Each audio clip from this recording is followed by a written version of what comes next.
Hey guys, and welcome to the webinar. So glad that you're here today. If you want to, over on the right, you'll see a sidebar on your screen. If you want to, in the chat, you'll see some tabs at the top. Click on chat. And if you don't mind telling me where you're joining us from today, I'd love to know where you guys are joining us from. And we're going to get started with the presentation here in just a couple of minutes.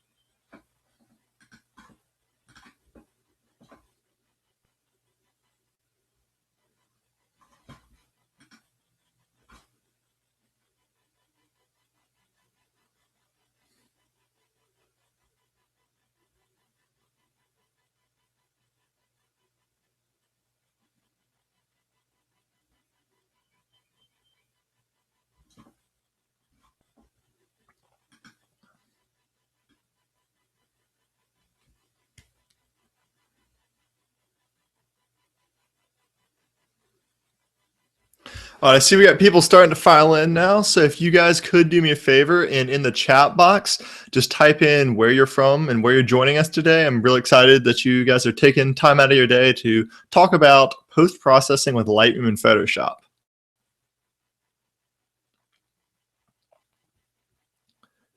So for this webinar, I'm using something called Webinar Jam to host it. So if you've never been in a Webinar Jam webinar before, you'll see it's got this bar on the side with different tabs. At different times throughout the webinar, I'll be calling your attention to that. So the chat one is where you can add any questions that you may have. Polls, I've just got a question right here of, do you currently use Lightroom and Photoshop? I'd love to know. And then you can see who the attendees are. And then I've got a special offer at the end, which I'll present to you guys. All right, so looks like we got a couple people in here. I'm going to wait just another minute or two to have everyone join us. And if you can, just, in the chat, just say hello and tell us where you're joining us from.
All right, awesome. We've got Martin H., and he's on a train between New York City and DC. Awesome, Martin. That's really cool that you're able to log in and view this.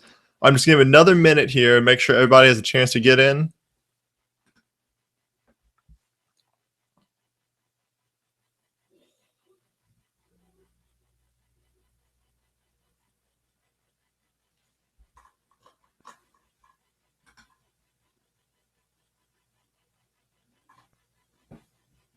All right, so we've got Sandy from Richmond and Josie from California. All right, guys.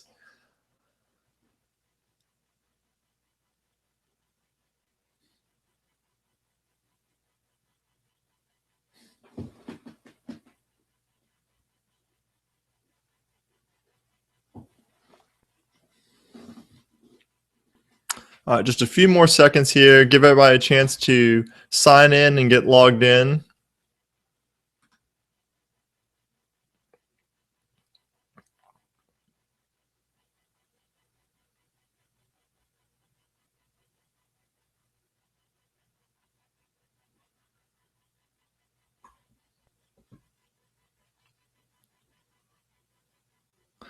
All right, let's get started with the webinar here.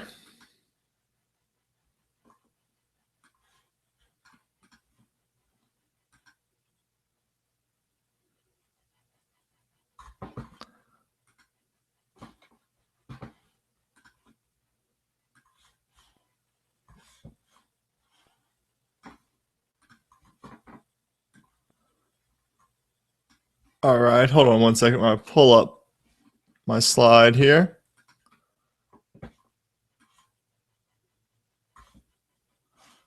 All right, let's get started. Introduction to post-processing with Lightroom and Photoshop. So that's the topic that we're going to be talking about today.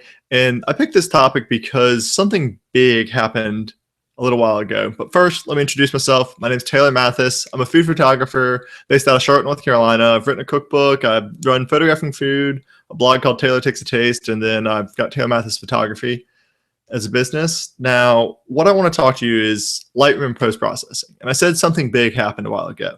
And what that is Adobe created the Creative Cloud. And what that happened was they got rid of just getting disks for your software, and they put it all up online where you could download it and you would pay per month to use it or on an annual basis. And in doing so, they created something called the photography plan. And the photography plan gives you the latest version of Photoshop and the latest version of Lightroom for only $9.99 a month. This is huge because this software used to cost hundreds to even thousands of dollars to buy the full version, and then you'd have to pay another couple hundred to upgrade every 16 to 18 months whenever Adobe came out with new features that were really cool. And technology has changed so much in the last couple of years that after a while, we're kind of forced to update to get the tools that you needed to do your job. But now you get all of this for basically $10 a month, which, that's amazing. So there's really no price barrier anymore to accessing these amazing tools. So why do I like Lightroom and Photoshop? What they allow you to do is they allow you to stay organized. They are powerful editing and image manipulation tools. And they allow you to create amazing content. So first one is organization. Let's take a little test here. So imagine if a magazine wanted to publish a picture you took 2 years ago. Would you be able to find it? And then let's say that a company saw on your blog or on Flickr or somewhere that you had this really cool picture of a tomato. And they contacted you asking if you had other tomato pictures. Would you be able to quickly find all of those tomato pictures and send them a contact sheet of them? And then lastly, let's say you did some photography work for a client and you gave them the high-res versions of their files, but then their hard drive crashed or something and they lost them. So now they're asking you, hey, can we get new copies of the files? How long would it take you to find those files and get them back to them? Well, to do any of these things, you need a good organizational system, and Lightroom is that. It's an amazing way to stay organized and keep all your images and visual content cataloged, keyworded, and then it allows you to sort through it. So if you've never seen Lightroom before, this is the interface. This is what it looks like. You can see that there's a bunch of modules on the top. Today we're going to be talking with library, develop, and then the print module. This is the library one. You can see it's got a film strip on the bottom. And then inside, it's got a bunch of images that you can scroll through. And what it has is it has folders, catalogs, and collections. And these allow you to organize your images based on when you shot them, based on the subject, or based on really anything that makes sense to you. Say you're working on a large project and there's like kind of sub projects within that. Each of those can get their own catalog or folder or collection based on how you think and how organization makes sense to you. Because for an organization system to be effective, it's one that has to work with the way you think and the way you create a hierarchy and how you want to stay organized. Because if it doesn't make sense to you, then you're not going to follow through the system. It's got to be built towards how you individually think. The next thing is the ratings and color labels.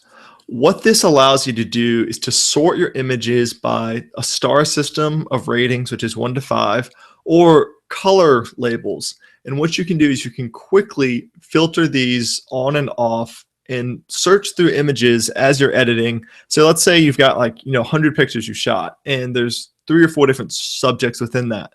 So you can make each of those subjects a different color.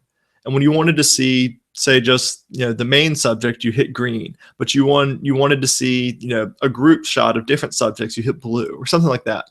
And within that, you can further narrow them down to the ones that are your favorites by giving those stars.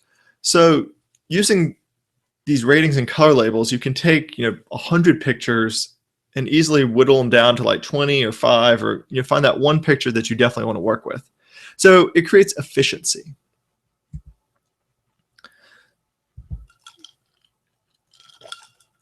So organization is great. It's not the most exciting thing in the world. It's kind of one of the things when you're really organized, you don't really even think about it. You just put your system in place and just set it and forget it. What's really fun to see is when you can take an image from good to great. And that's what you do with the editing tools in both Lightroom and Photoshop. So you can take an image from good to great, but you can also take a underexposed image that isn't that great and make it usable. So here's an example of a picture that's underexposed.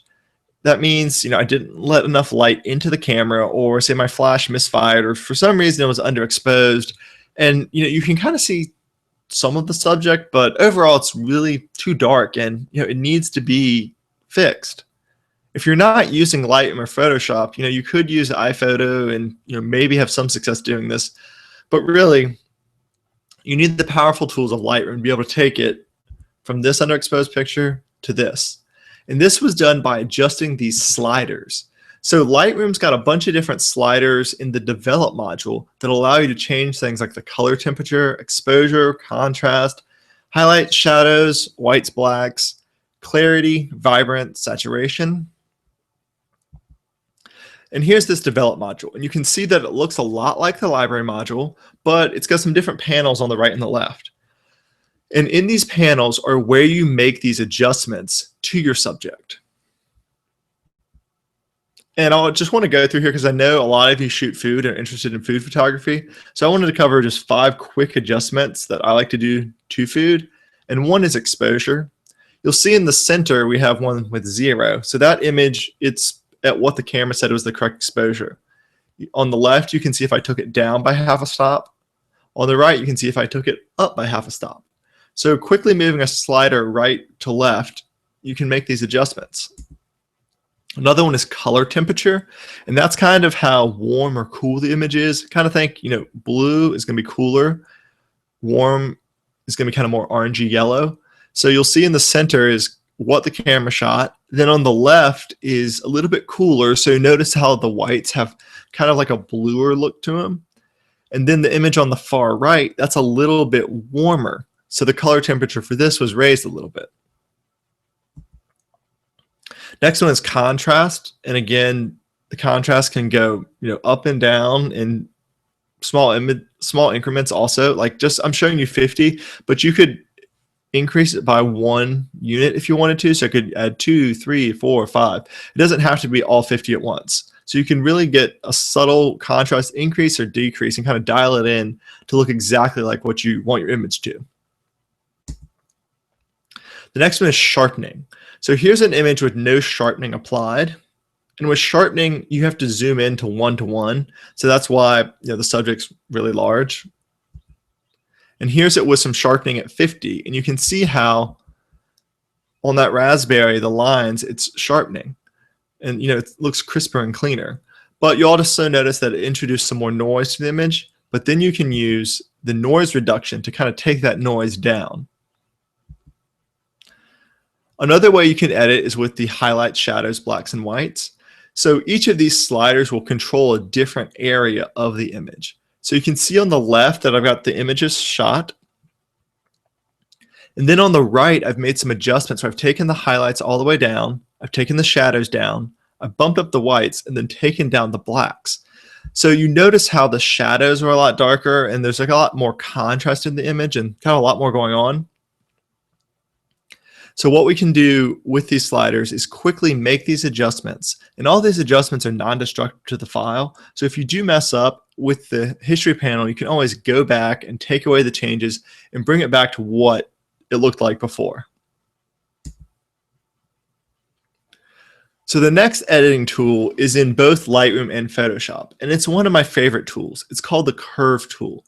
And what it is you can see on the right, there's like kind of a histogram data looking thing below it.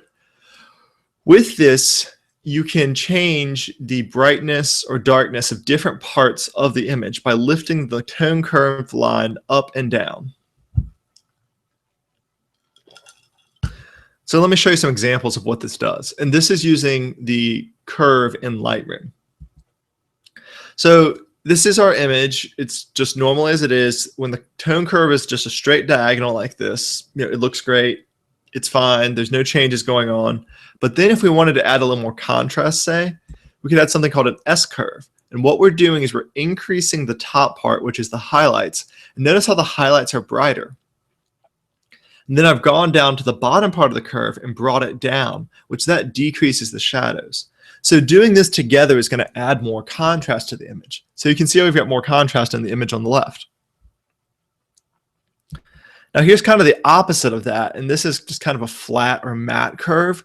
So what I've done is I've brought the middle down, and then for the highlights and the shadows, I've taken their maximum value and brought it down too by lifting them up. So this just creates a kind of more flat or matte look. So Lightroom is amazing at doing a lot of kind of minor adjustments and fixing small problems. And if you're working on a lot of images at once, it's great because you can synchronize those settings and you can really move through editing images pretty quickly. But when there's an image that you really want to take to the next level by either creating a composite, a panorama, or you've got some heavy retouching, or you want to blend some layers together for some creative effects, that's when you need to use the image manipulation tools of Photoshop. And what's awesome is Lightroom and Photoshop, they work seamlessly together. So what you can do is you can export an image from Lightroom into Photoshop, do your editing, and then bring it back into Lightroom and keep it in your catalog and keep it organized. So here's an example of cloning and healing. So you can see on the image on the right how there's these air bubbles within the cheesecake. And these are the kind of things where it would be pretty much impossible to fix this on set without messing up the top of the cheesecake. So it's the kind of thing where you might as well just wait until post and fix it then. If there's something you can easily fix on set, I definitely recommend doing that instead of just saying, oh, I can just fix it in Photoshop and I'll wait and do it later. You want to just save time. If it takes like a minute to fix on set, it may take you 20 or 30 minutes to fix in Photoshop. So it's just easier to make those changes on set as opposed to spending so much more time on Photoshop. But in a case like this, we couldn't do that. So what you have to do is you have to go into Photoshop and use the cloning and healing and other retouching tools to take away these air bubbles. So if you've never seen Photoshop before, this is what it looks like. It may be kind of intimidating, but don't be intimidated. It works on a system of layers, which you can see on the right, there's the layers panel, which I'm going to talk a little bit more about in a second. But on the left, you can see all these different symbols. These each represent tools. And these tools allow you to do things like retouch, clone. They allow you to sample colors. They allow you to have a paintbrush where you can paint colors on. They allow you to add text. They allow you to add shapes. They allow you to crop. They allow you to select certain parts of the image that you want to do something to. And they allow you to just take a lot of control to your images and really manipulate them into some amazing things. So I was taking a sip of water there. So the key to understanding Photoshop is understanding layers and masking. So I'm going to show you an example of what layers are and then how you can mask with those layers to really take some amazing control of your images and create some pretty cool composites. So here I have in Photoshop, I've got 3 layers. I've got a white layer, a red layer, and a layer that just has a blue circle on it. Notice how the blue layer on the panel is on top, and the red layer is in the middle, and the white layer is on the bottom. Notice how the blue layer, because it's on top of the red layer, is covering up part of the red layer. And notice how the red layer is fully red, and it's covering up the entirety of the white layer. So think of layers as like sheets of paper stacking on each other.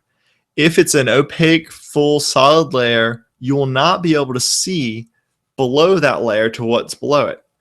With the blue circle, I've only got the circle in the center filled in, but the rest of the layer is transparent. So that means when the blue circle layer is on top of the red, I can see below it. Here's an example of where I've moved the red layer above the blue layer. Notice how now you cannot see any of the blue layer at all. That's because the red layer is completely opaque and you can't see through it. You can, however, adjust the opacity of the layers. So for this example, I moved the blue back on top of the red, and then I lowered the opacity of it. And notice how it's kind of red, it's kind of purple, because the blue is not completely opaque anymore. You can now see through part of the blue to the red below.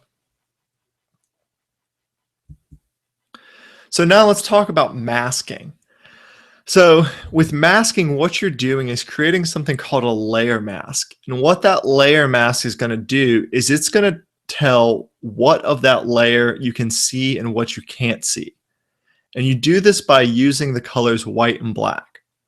So think of it this way. White reveals any of that layer, and then black conceals that layer.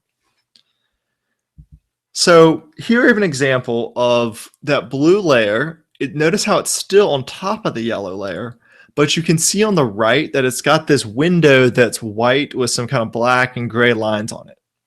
This is your layer mask. What I've done here is I've used the brush with black on the first one on the very left to paint a solid black line.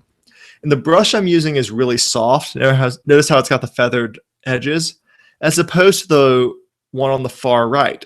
This one is a hard brush. So you can see with different brushes, you can get different looks based on how hard or soft the edges are. Now, the layer in between, this is not white or black, it's actually gray. So I've lowered the opacity of the brush, and notice how, because it's not solid black, it's not showing all of the yellow below it. It's still got some blue in it, and that's what's caused it to come partly through. So with your mask, by using white, black, and shades of gray, you can control what part of that layer you want revealed. So here's a here's a close-up look of the mask. It's kind of degraded because it's zoomed in a lot, but you can see I've got my black, gray, and then black with the different brushes. But let me show you a real-world example of creating a composite using layers and masking. So this is from the restaurant course for photographing food, and it's a restaurant shot where on the left I have an exposure that's just the ambient light of the room. Notice how it's a little too warm. Then in the middle I have one that's just of the food, but the background's a little dark and we're kind of losing the ambiance of the restaurant.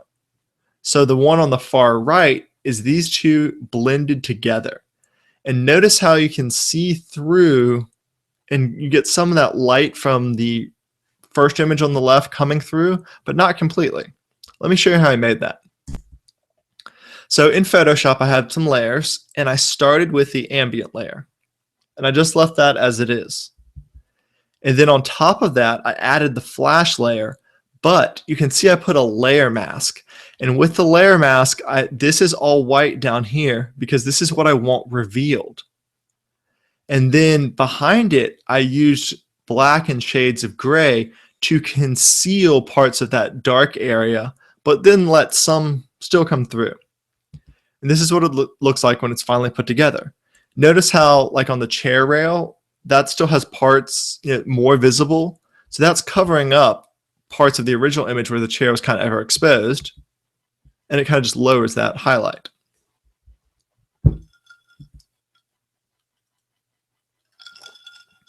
Another thing you can do with Lightroom and Photoshop is you can take images and stitch them together to make a panoramic. So here's an example of a mountain scene that was a panoramic of a bunch of images that I took from Lightroom into Photoshop and stitched together to make a panoramic. Now, I want to talk a little bit about blend modes. And blend modes are where you can take kind of effects to your images and then use masking to highlight or conceal those effects. So there's a bunch of different blend modes here, and I'm going to show you an example using the multiply blend mode. So on the left is just the normal image. Then on the right, I copied the image and made another layer and put that on top and set the blend mode to multiply. And what this does is it kind of darkens the image, but I did not want it dark in all the places. So instead I used a layer mask, which you can see on the right side in the layers panel. You can see the layer mask and how it's like a bunch of different white and gray stripes. So this is letting parts of that image come through. And you can see white, gray, black. I've taken it from this normal image and really made it pop by kind of darkening certain parts of the image. So the final section of what you can do with Photoshop and Lightroom is once you've got your images organized and you've edited them and made them amazing, you need to do something with it. In Photoshop and Lightroom, you can make some amazing content for your blog, for your business, for just a wide range of applications. So you can export images to any size. And depending on what you're using that image for, say if it's different forms of social media, like let's look at Pinterest, Facebook, Instagram. They all have different crop ratios and dimensions that their final images want to be, but we know that they're all going to be viewed on the web. But let's say that you're printing something and wanted to send it out, for a book or send it off to a printer and get some prints made. You would need a different resolution for print versus web.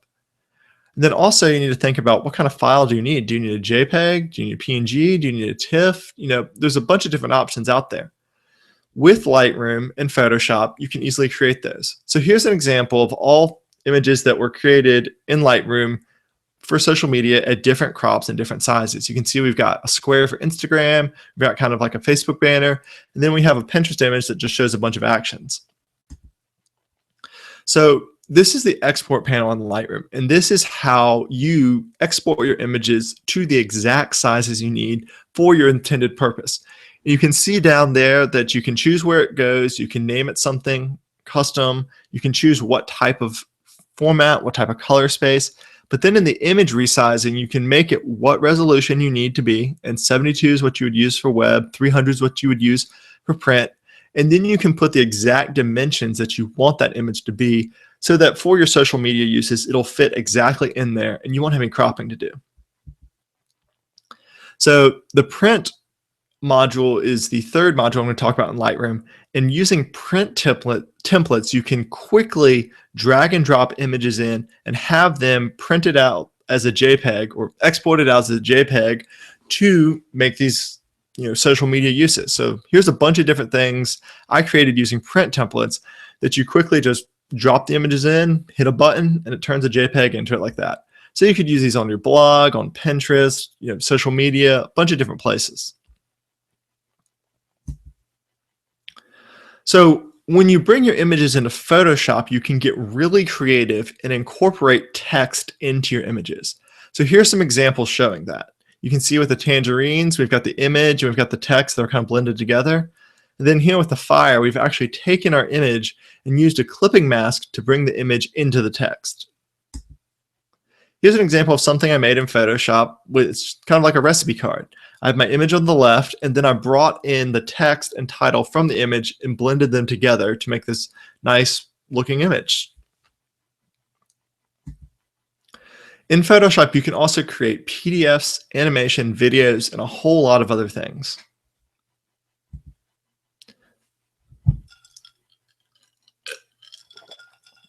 So with Photoshop and Lightroom, they're incredibly powerful tools that are now, at a price point anyone can afford, but they're not exactly the most intuitive things to learn. In this webinar so far, I've just given you a brief overview of what you can do and why you need to do certain things and kind of what the software looks like. But, there's definitely, if you've never used it before, there's more learning that you'll probably need to do. So you've got a few options. You can spend countless hours searching YouTube to find tutorials. There's some great ones out there, but a lot of them are kind of hit or miss, and they may not exactly answer your question, or they may assume you know a lot of other things. And if you're trying to find other ones in the sequence, it may be difficult to find. They could be from someone who talks really slow and monochromatic and puts you to sleep, or it could be somebody who's just blaring music in the background the whole time. It's really hard to understand what they're doing. So YouTube, it is the solution, but you spend a lot of time looking and you still may not find the exact resources that you're needing. Another one is you can read through books. You can get books on Photoshop and look at diagrams and go through things kind of like I've done here where you're just looking at the software. But honestly, that's not the most effective way to really see how it's working. You need to watch videos of it and see the screen and be able to pause and follow along and have files that you can manipulate also, and to see how it's done and work alongside. So as I said, you need a video-based learning system where you can watch and learn. You also need this to be accessible from any computer, tablet, or phone. The problem with some video courses out there is that you have to download them, and the files are enormous. So it ends up taking like 10 gigs of space on your computer. And then if you want to watch it, on another device, you have to transfer those over, and it's kind of a mess. It's awesome when courses are accessible, when they're hosted online, and you can just log in and watch them from anywhere. And here's the problem with this software is it's going to change. Adobe is going to make updates. They're going to bring out new features. And you don't want to re-download an entire course again or pay for another course. So you need a one-time fee with all updates included in the course. So I've got a solution for you. I've created this course called Post-Processing and Content Creation for Creatives. And what it is, it's a video library of over 70 screen captures of me going through the entire software, explaining what everything does, and more importantly, what you need to know and why you need to know it. So it's broken up into 4 sections. Here's a look at the first one. It's all about setting up your workflow, getting started with Lightroom, and then going through and developing an organization system for yourself. The next section is all about post-processing using the Develop module, which I showed you a little while ago. So you can see it covers histogram, basic panels, split toning, reducing noise, crop overlay, filters, adjustment brush, syncing adjustments, and then understanding and creating presets. And then we go into section 3, which is more kind of advanced post-processing using Photoshop. It's really going to walk you through filters, more in masking, and even give you some masks to try. Go through retouching and give you some examples to try. Goes through exactly how to create that panorama I show you, introducing you to dodge and burn, and then going further in depth into blend modes and what exactly they do. Then the 4th section is going to take these skills you've learned and show you how to create some amazing content with these images that you've edited. It's going to show you how to add shapes and text. It's going to show you more about exporting in Lightroom. And then I've also got print templates for you to use so you can quickly load them in there and get your images ready to go for social media. But I know a lot of you shoot food photography, and there is a big challenge with learning post-processing for food photography. And that is that every food is different. So I've created a solution, and this is called Photographing Food Weekly. And what it is it's a video that is delivered every week that shows you the behind the scenes of a food shoot. I talk about the lighting, and then I go through and walk you through the post-processing of what I'm doing to take this image from good to great. So including in Photographing Food Weekly you get access to the post-processing and content creation course. So you get all 70 of those videos. You get access to all past episodes of Photographing Food Weekly. There's 16 up right now. And then you also get a new video every week. Included in this is also an access to a private Facebook group where you can ask questions and meet other food photography enthusiasts. But because you're here on this webinar today, I've got a special offer for you. So what I'm going to do is, I've never done this before, but today's webinar special is you can get Photographing Food Weekly, which sells at $79. You can get all 8 issues of Photographing Food, which they individually sell for $7 each, so that's worth $56. You can also get the Photographing Food Video Workshop, which retails for $55. And then I'm also going to throw in the Photographing Food Restaurant course, which teaches you about how restaurants work and who you need to talk to start taking pictures there, and just some tips and tricks and things I've learned from shooting in hundreds of different restaurants over the last couple of years, and how you can start making money with your food photography. So altogether, this would sell for $315, but for the next 24 hours, so until noon tomorrow, April 1st, I'm going to give this to you for $95.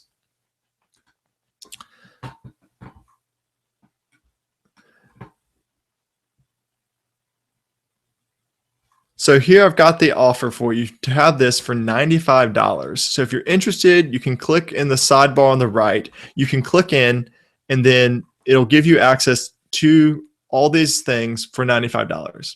So I now want to open it up to any questions that you guys have and see how I can help you with the food photography, any post processing questions, or anything about the products or about this offer. So if you've got some questions, just type them in the box and I'd love to answer them for you.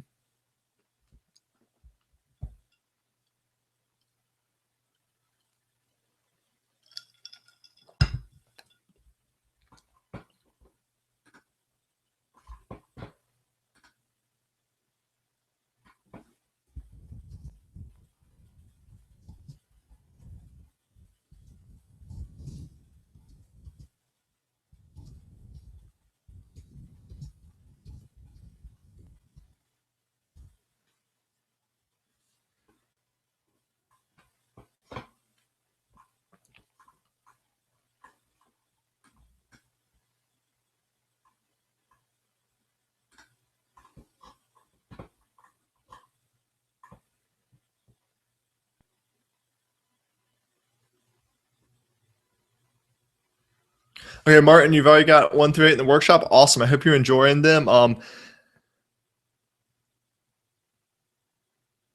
you're interested in the 70 videos and weekly update? Then you can go to Photographing Food Weekly and you can purchase that just its own. So I'll put a link to that here where you can sign up for that.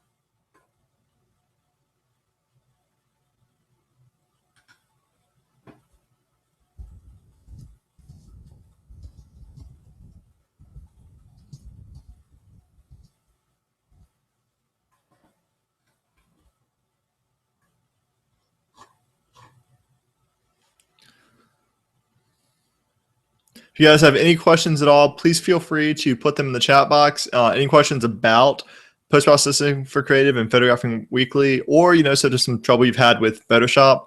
In the Facebook group, we've got a bunch of people in there, and that's a place where you can ask questions and post some trouble that you're having, and get feedback from others. So it's a great feature of being in Photographing Food Weekly.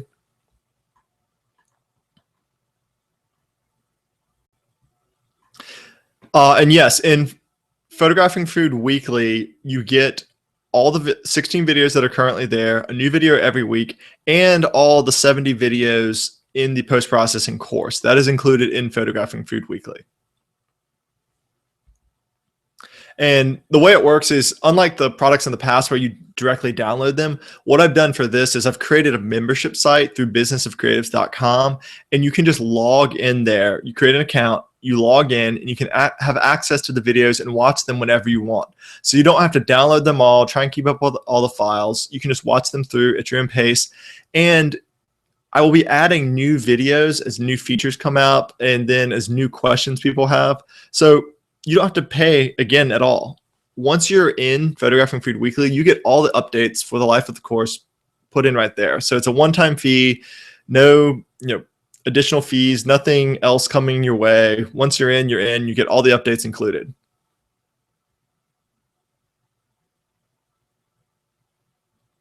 Also, Martin, thank you for stopping by. So glad you could join us, and I look forward to having you in Photographing Food Weekly.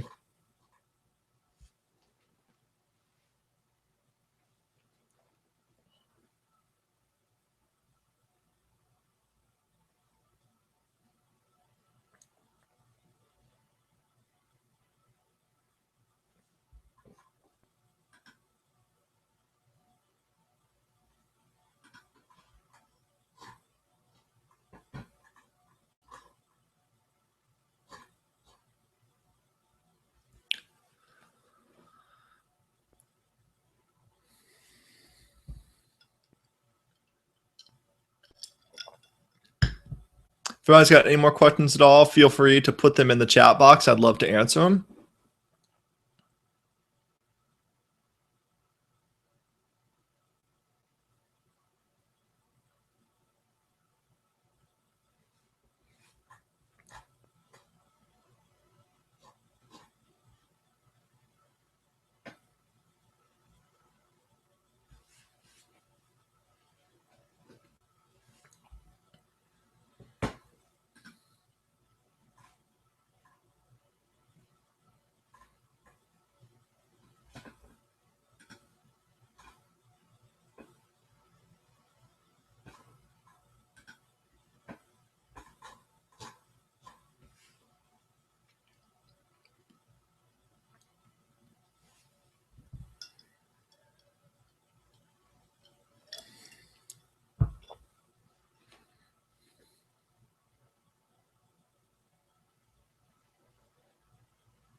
Hey Josie, great question.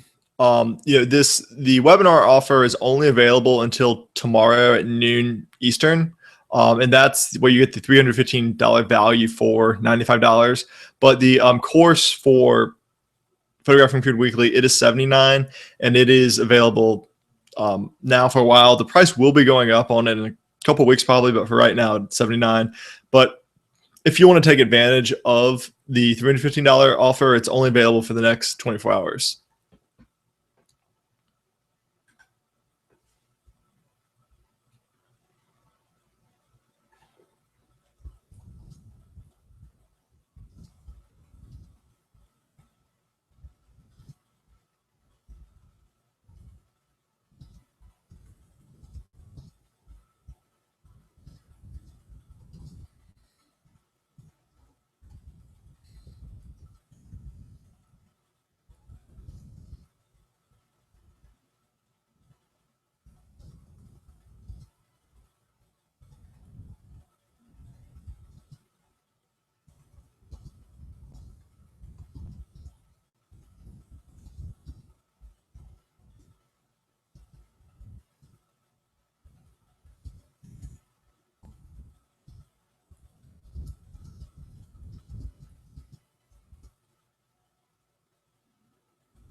Thanks, Josie. You have a great day as well.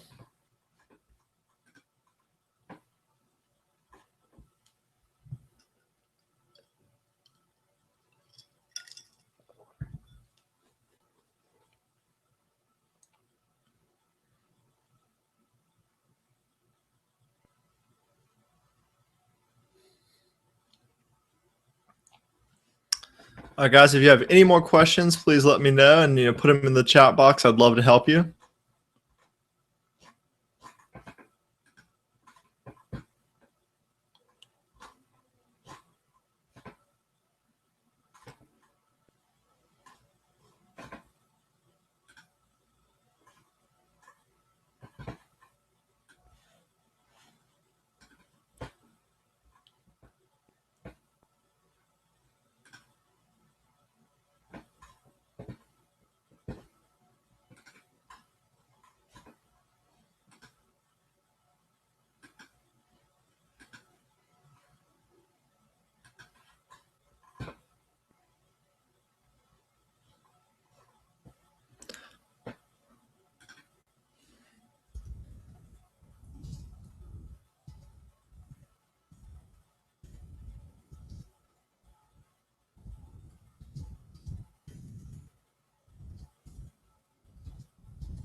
All right, guys. Again, if you've got any other questions, please feel to put them in the chat box. Anything about food photography or photography in general or post processing, I would love to answer them for you.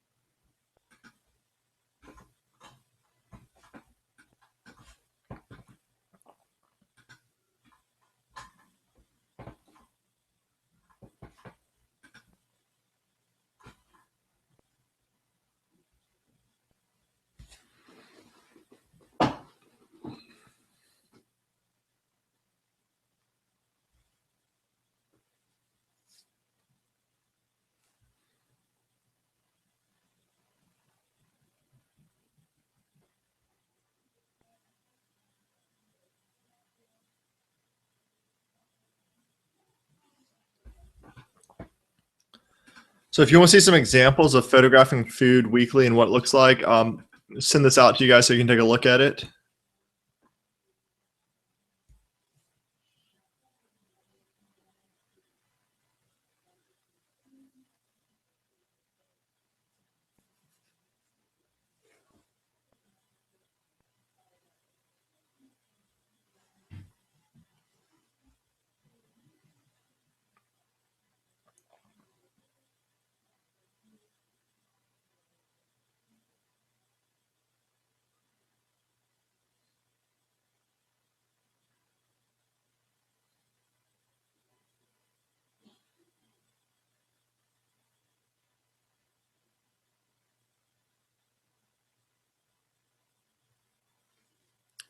All right, guys, going to stay on for just a few more minutes here. So if you've got a question or two, please feel free to leave it in the chat box. Or you can always send me an email, taylor@photographingfood.com.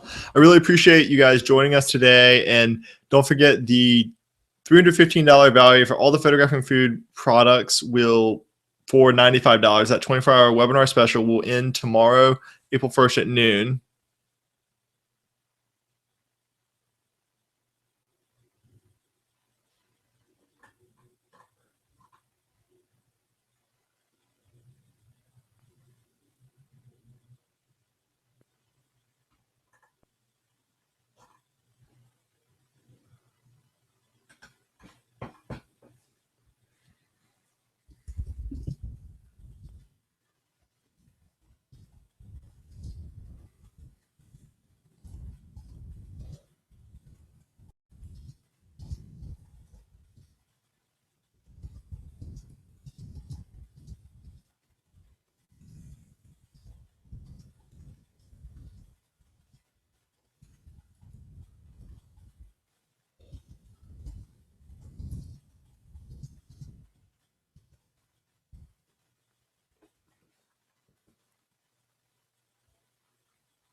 All right, guys, if you have any more questions, feel free to leave them in the chat. We're just going to be on here for a few more minutes.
Hi guys, thank you so much for joining me on this webinar today. And remember that webinar special, you've got 24 hours to take advantage of it. And thanks again. And if you have any questions, you can always send me an email at taylor@photographingfood.com.